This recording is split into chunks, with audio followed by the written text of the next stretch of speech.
ओम शांति। 18 जून 2026। बाबा के महावाक्य। मीठे बच्चे, अतीन्द्रिय सुख का अनुभव करने के लिए सदा इसी स्मृति में रहो कि हम किसके बच्चे हैं। अगर बाप को भूले तो सुख गुम हो जाएगा। प्रश्न: बाप के मिलने की स्थायी खुशी किन बच्चों को रहती है? उत्तर: जिन बच्चों ने एक से अपने सर्व संबंध जोड़े हैं, जो एक बाप की याद में रहने की ही मेहनत करते हैं, किसी देहधारी को याद नहीं करते, उन्हें ही स्थायी खुशी रहती है। अगर देहधारी की याद है तो बहुत रोना पड़ेगा। विश्व का मालिक बनने वाले कभी रोते नहीं। गीत: बचपन के दिन भुला न देना। ओम शांति। बाप कहते हैं, मीठे बच्चों, हम बेहद के बाप के बच्चे हैं। यह भूलो मत। यह भूले तो अपने को रुला देंगे। छीछी दुनिया में बुद्धि चली जाएगी। बाप की याद रहने से अतीन्द्रिय सुख भासता है। वह सुख बाप को भूल जाने से गुम हो जाएगा। हरदम याद रहना चाहिए कि हम बाबा के बच्चे हैं, नहीं तो अपने को रुला देंगे।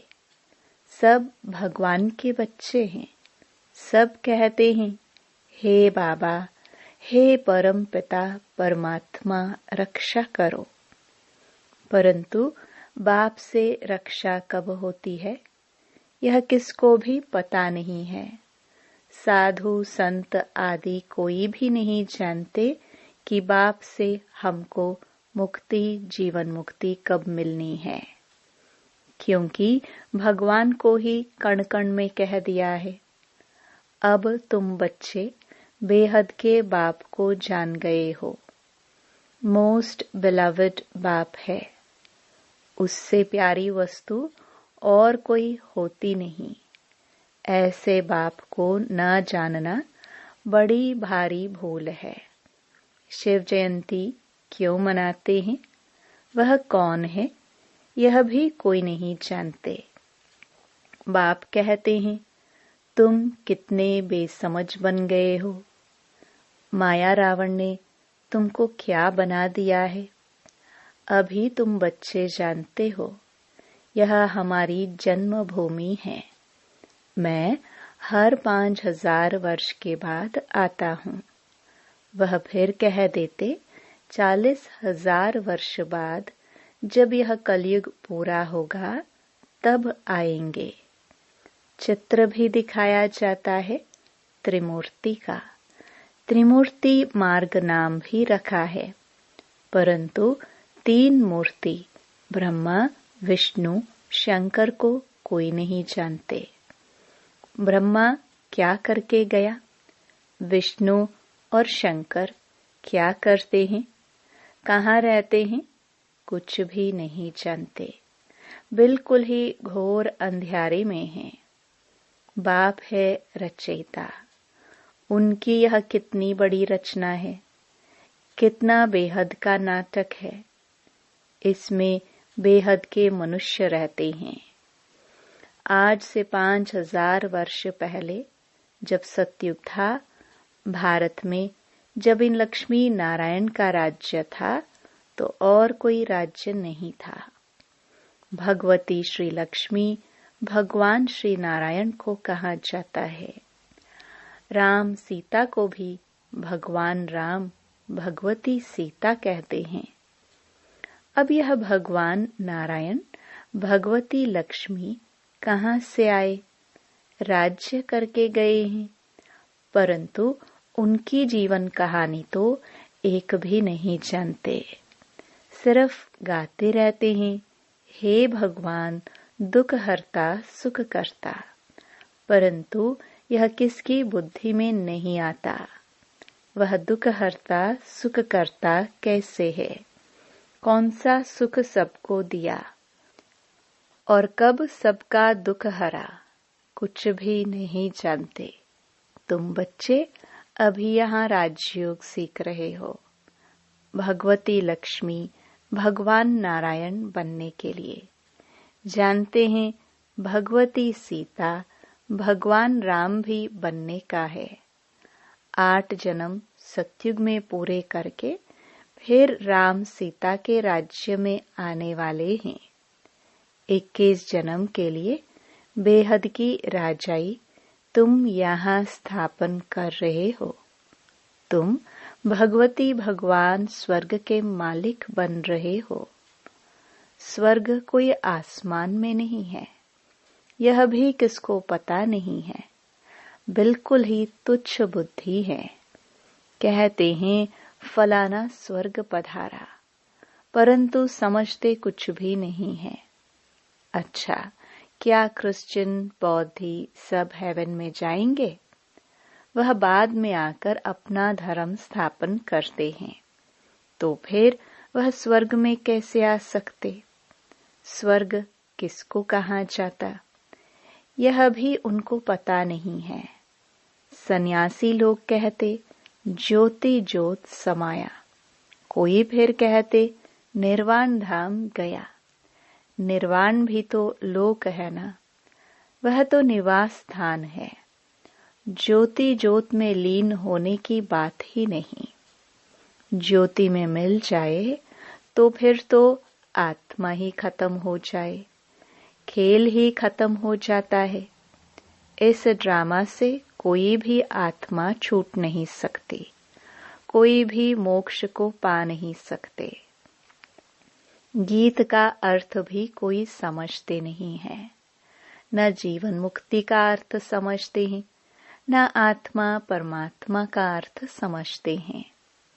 बाप कहते हैं तुम्हारी शक्ल तो मनुष्य की है, जो इन देवताओं की भी थी।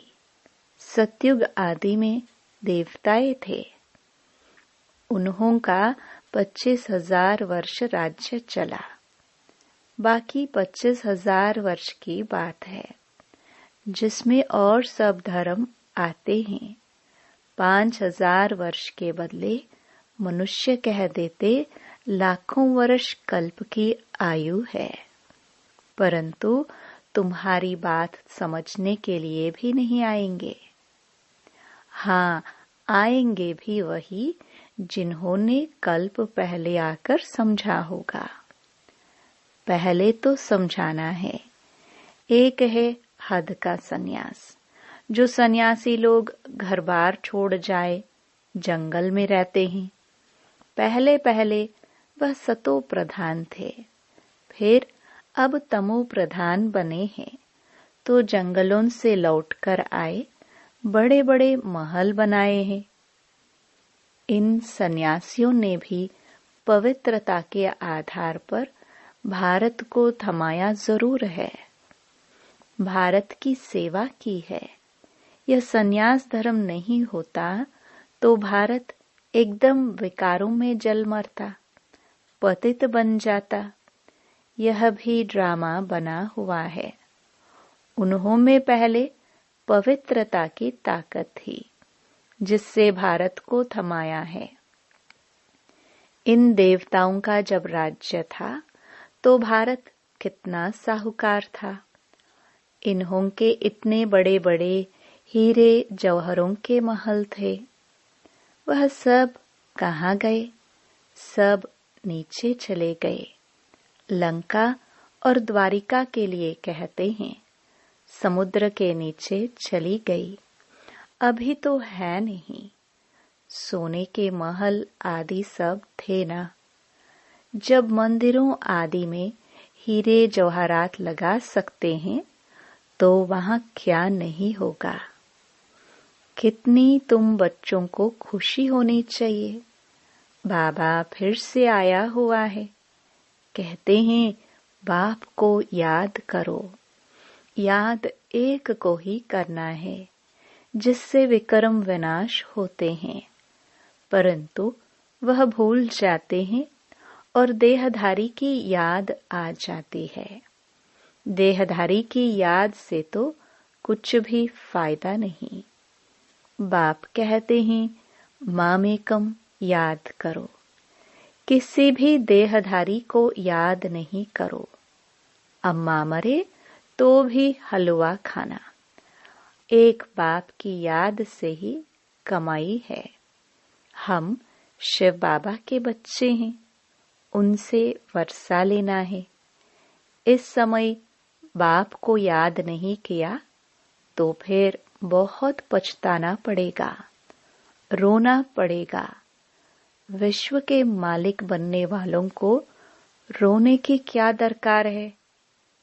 तुम बाप को भूलते हो, तब ही माया थप्पड़ लगाती है। इसलिए बाबा बार बार समझाते हैं कि बाप को और वर्षे को याद करो।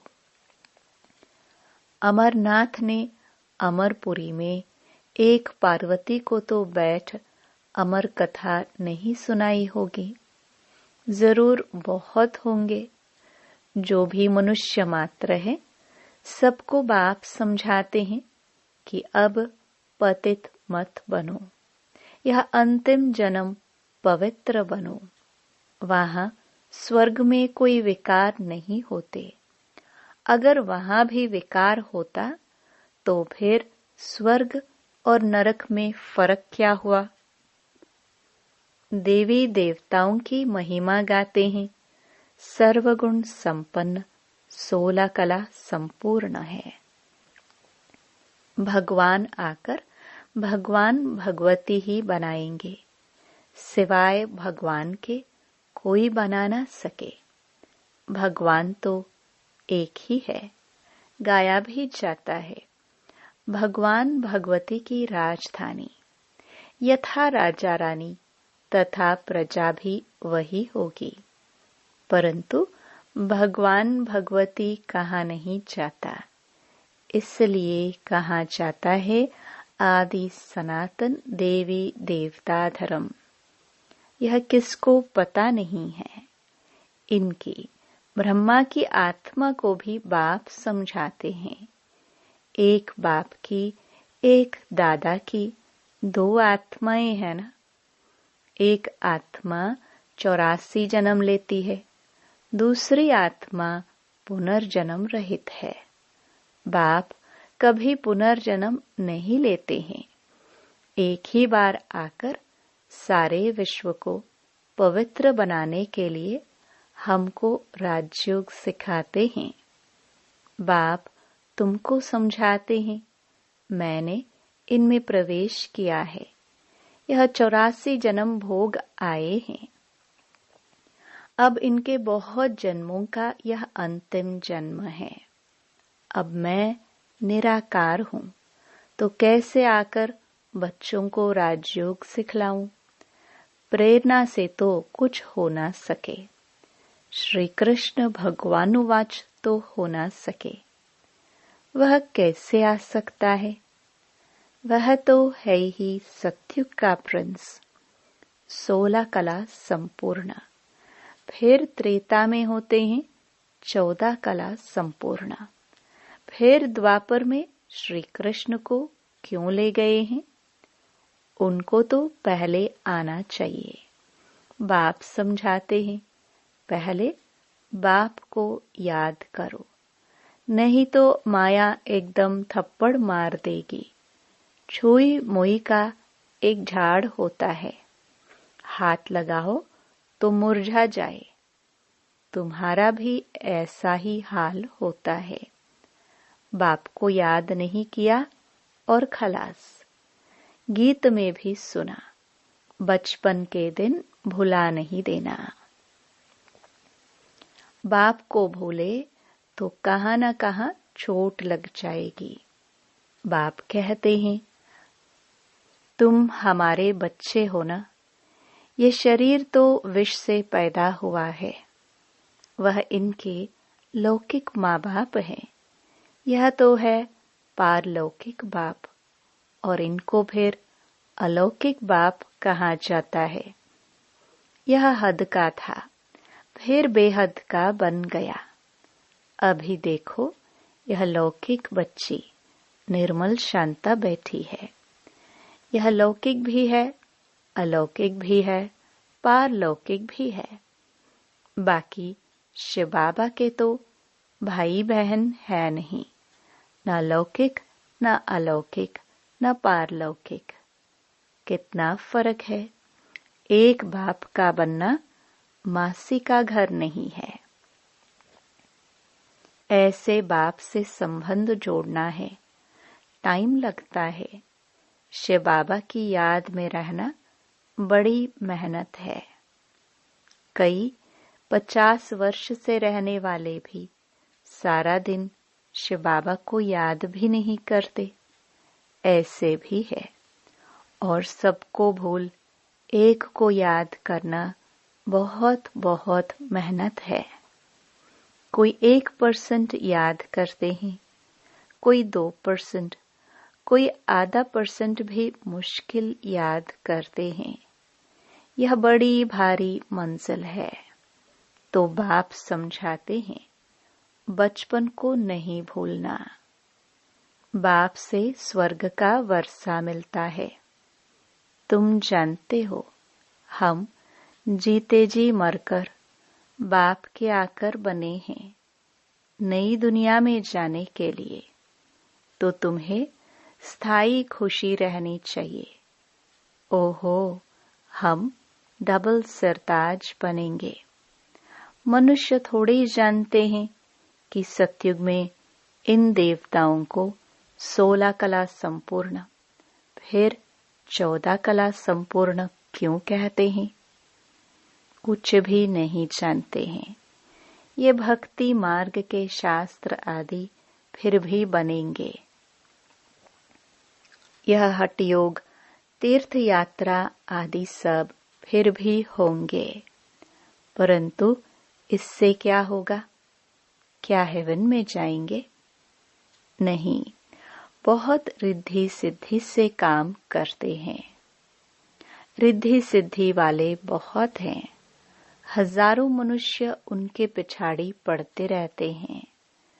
रिद्धि सिद्धि से बहुत घड़ियां आदि चीजें निकालते हैं।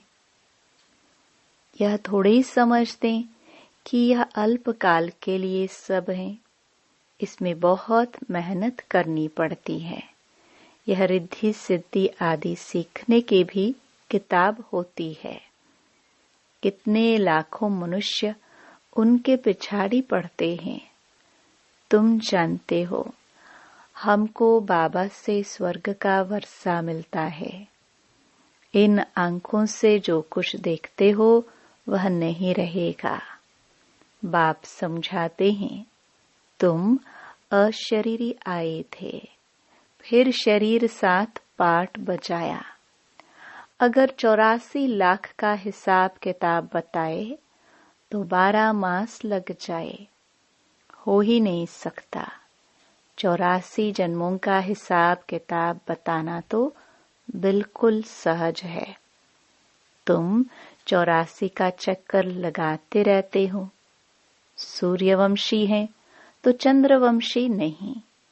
सूर्यवंशी घराना पूरा हुआ, फिर चंद्रवंशी बने। अभी तुम जानते हो, हम हैं ब्राह्मण वंशी, फिर देवता वंशी बनना है। इसलिए हम पढ़ाई पढ़ रहे हैं।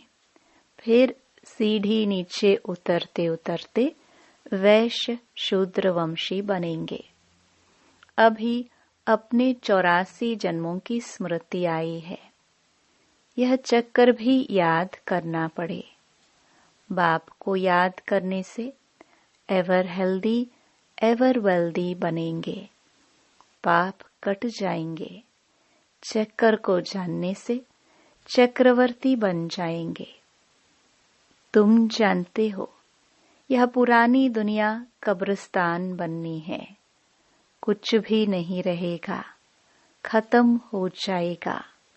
राम गयो रावण गयो। राम का कितना छोटा परिवार होगा सतयुग में, अभी रावण का कितना बड़ा परिवार है। बच्चे जानते हैं कि यह राजधानी स्थापन हो रही है। हर बात में पुरुषार्थ फर्स्ट है। बाप पुरुषार्थ कराते हैं, बच्चे मुझे याद करो। जिस बाप से अताह स्वर्ग की बादशाही मिलती है, क्या उनको याद नहीं करेंगे? बाप स्मृति दिलाते हैं कि तुम स्वर्ग के मालिक थे, अब फिर से पुरुषार्थ कर स्वर्ग के मालिक बनो। अच्छा, मीठे मीठे सिखिलदे बच्चों प्रति माता पिता बाप दादा का याद प्यार और गुड मॉर्निंग। रूहानी बाप की रूहानी बच्चों को नमस्ते।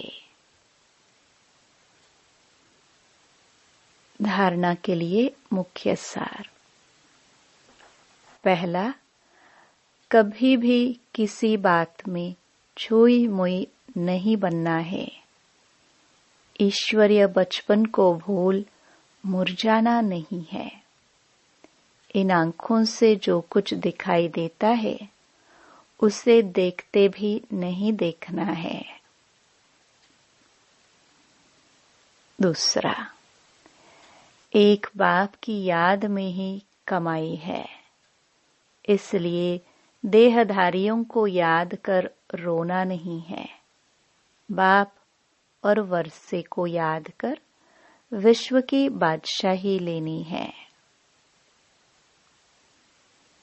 वरदान, श्रेष्ठ मत के आधार पर मायावी संगदोष से परे रहने वाले शक्ति स्वरूप भव।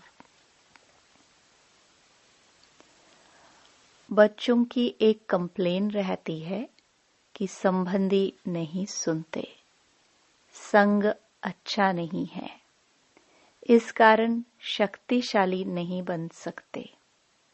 लेकिन श्रेष्ठ मत के आधार पर ज्ञान स्वरूप, शक्ति स्वरूप के वरदानी बन अपनी स्थिति को अचल बनाओ।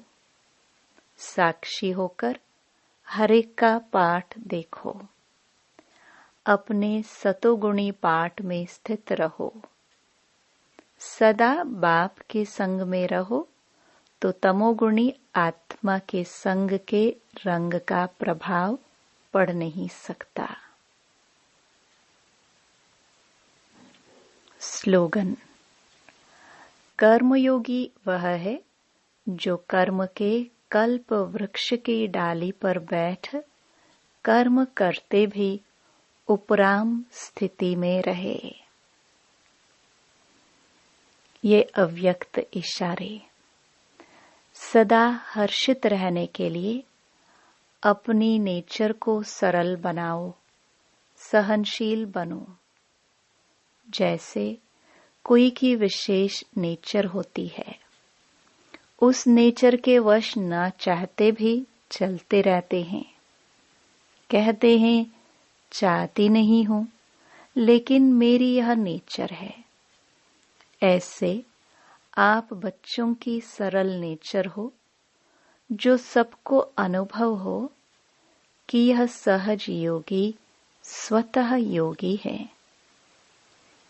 क्या करूं, कैसे योग लगाऊं, ये बातें खत्म। है ही सदा सहयोगी अर्थात योगी। इसी एक बात को नेचर और नेचुरल करने से सभी सब्जेक्ट में परफेक्ट हो जाएंगे। ओम शांति।